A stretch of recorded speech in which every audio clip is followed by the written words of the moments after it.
अस्सलामुअलैकुम दोस्तों, आज के वीडियो में काफ़ी सारे अपडेट्स है और सब में बड़ी अपडेट निकल के सामने आ रही है शहर हैदराबाद से, जहां पे फायरिंग का वाकया पेश आया है। यानी कि हवा में फायरिंग हुई है, इसमें कोई भी जख्मी नहीं हुए हैं। प्रोटेस्ट करने वालों को भगाने के लिए गनमैन की जानिब से 5 राउंड फायरिंग की गई है। ये हवा में फायरिंग हुई है। आखिर ये क्या तो भी हुआ, पॉइंट की बातें, जो इंपॉर्टेंट बातें हैं, ये वाकई की तमाम तफसीलात हम आपको बताएंगे। तो वीडियो की शुरुआत करने से पहले जो लोग अभी चैनल को अभी तक सब्सक्राइब नहीं करे, उनसे गुजारिश है चैनल को सब्सक्राइब कर लीजिए ताकि आपको लेटेस्ट अपडेट्स मिलते रहें। सब में पहले जो वाकया पेश आया उसका वीडियो आपको दिखा देते हैं, उसके बाद में उसकी तफसीलात पे जाएंगे।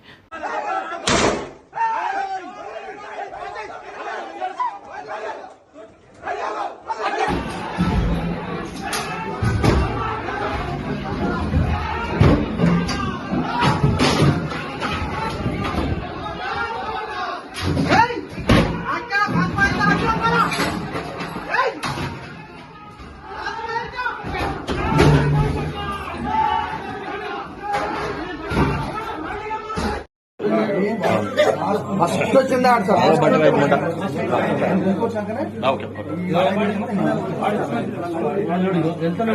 ఫస్ట్ అటాక్ ఇది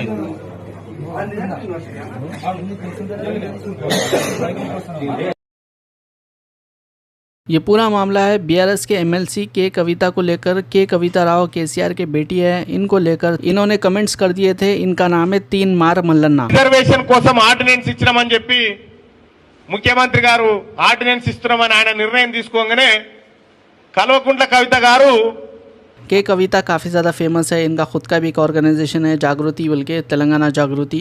अब देखिए इस तरह के कमेंट अगर इनके ऊपर करेंगे कुछ भी कमेंट्स, तो इनके फॉलोअर्स को तो गुस्सा आएगा। वो लोग गुस्सा होके तीन मार मल्लन्ना के ऑफिस पे चले गए। ये देखिए आज 13 जुलाई 2025 को वाक़या पेश आया, जो कि मेडीपल्ली हैदराबाद के अंदर 50 के करीब लोग वहाँ पे मौजूद थे। तमाम के तमाम लोगों ने मिलके तीन मार मल्लन्ना के ऑफिस के ऊपर हमला कर दिया, क्योंकि के कविता के ऊपर कमेंटा करे बोल के, तुम खुद भी बैकवर्ड क्लास है या नहीं है बोल के इस तरह के रिमार्क्स किए गए थे। के कविता बीसीस के लिए आवाज़ उठा रही है, मूवमेंट चला रही है। उस वक्त इस तरह के रिमार्क्स आने पर लोग भड़क गए और इनके ऑफिस पे पहुंच गए। और यूट्यूब के ऊपर एक न्यूज़ चैनल भी चलाते हैं, वहीं पे इनका ऑफिस मौजूद था, जहां पे जाने के हमने लोगों फर्नीचर वगैरह को डैमेज कर दिए। ऑफिस को काफ़ी ज़्यादा नुकसान हुआ। अब देखिए सिक्योरिटी ने फायरिंग कर दी जवाबी कार्रवाई करते हुए, और सिक्योरिटी स्टाफ ने टोटल 5 राउंड हवा में फायर किए है। और ये बताया जा रहा है कि क्यों न्यूज़ में काम करने वाला एक लड़का जिसका नाम साई है, वो भी इस हमले में ज़ख्मी हुआ है, लेकिन किसी को भी गोली नहीं लगी है, बल्कि गोली जो है हवा में चलाई गई है। और पुलिस को भी कॉल किया गया, बुला लिया गया वक्त पर। पुलिस ने आके अभी हालात के ऊपर काबू पा लिया है, और जो लोग प्रोटेस्ट कर रहे थे उन लोगों को भी गिरफ्तार कर लिया है। के कविता केसीआर की बेटी है, तेलंगाना के काफ़ी ज़्यादा इंपॉर्टेंट लीडर है। उन्होंने बीसी कम्युनिटी के लिए नए फोरम्स बनाने के लिए वो कोशिश कर रहे हैं, लेकिन मल्लन्ना ने उनके बीसी का जो एजेंडा है उसके ऊपर ही सवाल उठा दिए, जिसके बाद में इस तरह के वाक़यात पेश आ गए। अभी देखिए जो तीन मार मल्लन्ना है, इनके ऑफिस की सिक्योरिटी बढ़ा दी गई है। पुलिस ने इस मैटर के ऊपर इन्वेस्टिगेशन शुरू कर दी है। अब मल्लन्ना का ये कहना है कि वो डरने वाले नहीं हैं और भी वीडियोस बनाएंगे। कहते इन्हों भी पहले वीडियोस बना के यूट्यूब के ऊपर न्यूज़ डालते थे, लेकिन रिसेंटली इन्हों एमएलसी भी बन गए। तीन मार मल्लन्ना के खिलाफ के कविता ने भी एक कंप्लेंट दर्ज करवाई है तेलंगाना लेजिस्लेटिव काउंसिल में, और कहा है कि मल्लन्ना ने जो कमेंट किया है वो काफ़ी ज़्यादा डेरोगेटरी है। मल्लन्ना को उनकी पोस्ट से सस्पेंड करना चाहिए। भाई बच्चा आ गया भाई, जी हाँ सही सुना आपने। इस तरह का कोड वर्ड इस्तेमाल करते हुए कुछ लोग शहर हैदराबाद के अंदर गांजा सेल कर रहे थे। सिर्फ 2 घंटे के अंदर गच्चीबौली में 14 लोगों को पकड़ा गया है। ज़्यादातर लोग देखिए 20 साल के हैं, और देखिए 4 IT एम्प्लॉयज़ है, और एक स्टूडेंट भी है, एक प्रॉपर्टी मैनेजर है, एक ट्रैवल एजेंसी का ओनर है। इस तरह से लोगों को पकड़ा गया है। किस तरह से यहाँ पे आप देख सकते हैं। पुलिस से बचने के लिए ये लोग एक कोड वर्ड का इस्तेमाल कर रहे थे। कोड वर्ड ये था, भाई बच्चा आ गया भाई। చెప్తా సార్ సార్ చెప్తా ప్లీజ్ కోఆపరేట్ చేయండి. మేము పోలీస్ అండి, పోలీస్. ఓకే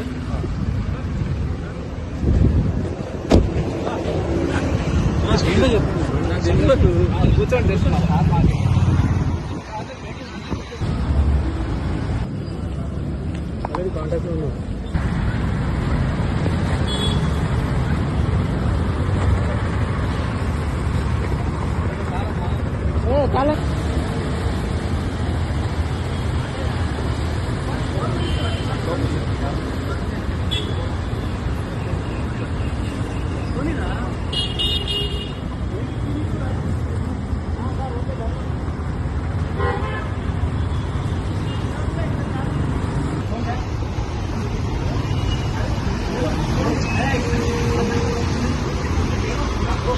నవీన్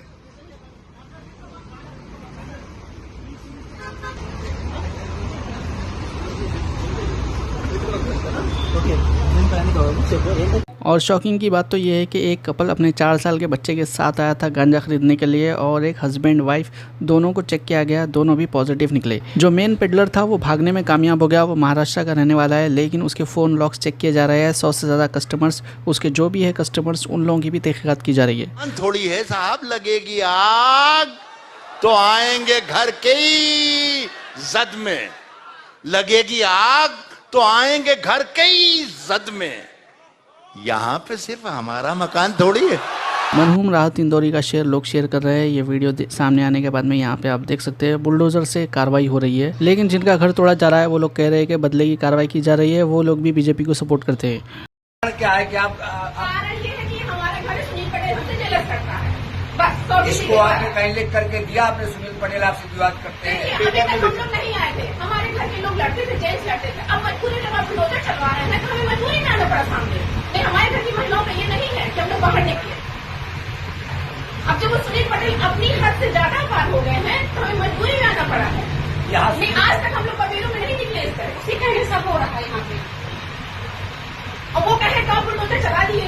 एक बार ये तो सोचिए कि मैं जिसका घर था वो बेघर हो जाएंगे, कहाँ जाएंगे? तो हम रह रहा है आपसे, ये तो सोचिए।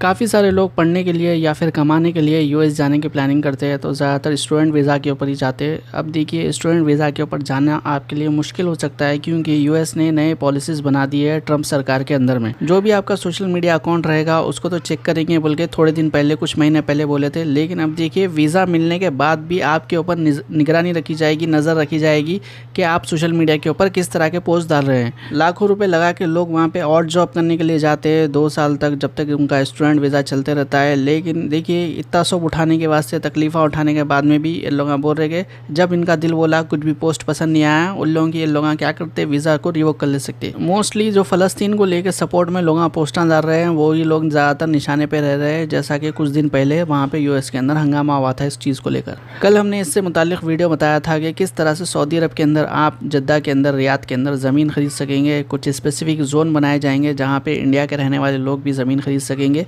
इससे मुतालिक डिटेल्स बताई गई थी। तो कल हमने साथ में ये भी कहा था कि कुछ भी सवाल रहा तो लोग पूछ सकते हैं। तो एक भाई ने सवाल किया मक्का और मदीना को लेकर। तो देखिए, मक्का और मदीना के अंदर आप ज़मीन बिल्कुल भी नहीं खरीद सकते, टोटली रिस्ट्रिक्टेड है वहाँ पे। लेकिन अगर वफ़ करने के लिए ख़रीद रहे, यानी कि ख़ुद के इस्तेमाल के वास्ते नहीं, दीन के वास्ते, देने के वास्ते ज़मीन अगर ख़रीदना चाह रहे तो उसके वास्ते भी कुछ रूल्स एंड रेगुलेशन बनाए गए हैं। लेकिन अगर आप पर्सनल यूज़ के वास्ते, रहने के वास्ते या फिर किराए पे देने के वास्ते मक्का और मदीना में ख़रीदना चाह रहे, बिल्कुल भी वो ज़मीन नहीं खरीद सकते। आप प्रॉपर्टी में इन्वेस्ट करके आप वहाँ का रेसिडेंसी कार्ड हासिल कर सकते हैं, लेकिन सिटीज़नशिप आपको नहीं मिलेगी। तो ये थी तफसीलात। आप लोगों की क्या राय, इससे मुताल्लिक कमेंट ज़रूर करिए और भी अपडेट्स के लिए चैनल को फॉलो कर लीजिए। इंशाल्लाह अगले वीडियो में मुलाकात होगी। अल्लाह हाफ़िज़।